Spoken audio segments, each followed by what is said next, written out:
இந்த யூடியூப்ல எல்லாம் பாத்தீங்கன்னா இந்த ராசி பலன் சொல்றவனுங்க டைட்டில் கொடுப்பானுங்க பாரு.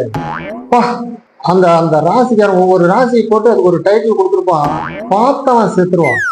கோடீஸ்வர யோகம் உண்டு, இன்னும் 3 நாள் தான், உன்னை ஊரே வியந்து பார்க்க போகிறது, பணத்தில் புரளப் போகிறாய், வைரத்தில் புரளப் போகிறாய், தங்கத்தில் புரளப் போகிறாய், 15 நாளில நீ வாங்காத வாகனமே இருக்காது.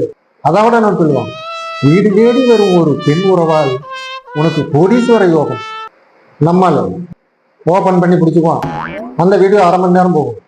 இவன் என்ன சொல்லி டைட்டில் போட்டிருக்கானோ அது சம்பந்தமா ஒரு வார்த்தை கூட உள்ளார இருக்காது. அவன் இஷ்டத்துக்கு பேசுவான். அந்த கிரகம் அங்க போனா, இந்த கிரகம் இங்க வந்தா, இங்க இவ்வளவு நாள் இருந்தா, இங்க இருந்து இவ்வளவு நாள் அங்க போனா, அவனுடைய புத்தி அது, இவனுடைய புத்தி அது அப்படின்னு சொன்னான். இவனுக்கு என்ன நடக்குங்கிறத மட்டும் சொல்லவே மாட்டான். ஏன்னா அவன் எங்க போனான்னா, எங்க இருந்தான்னா, இந்த ராசிக்காரனுக்கு இந்த தேதியில இருந்து இந்த தேதி வரைக்கும் இப்படி இருக்கும், நல்லா இருக்குமா, நாசமா போகுமா, அதை சொல்லிட்டு போக வேண்டியதானே. அதை விட்டுட்டு கதையா சொல்லுவான். 1/2 மணி நேரம் சொல்லுவான். அந்த டைட்டில் கொடுத்துருக்குறாங்க பாத்தீங்களா, அது சம்பந்தமா எதுவுமே இருக்காது. எதுக்கு அந்த டைட்டில் கொடுக்குறாங்கன்னே தெரியல.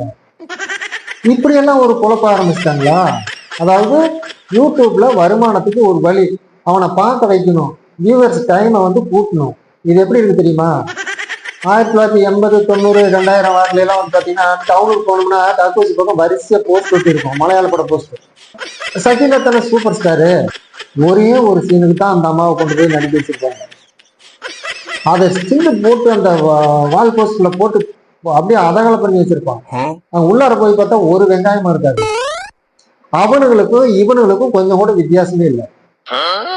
டேய், பிட்டு படம் டைரக்டரே பரவாயில்லடா, ஒரு சீனாவது வைக்கிறான், நீங்க அதுவே காட்டுறதில்லடா, என்னடா ராசி பலன் சொல்றீங்க போங்கடா.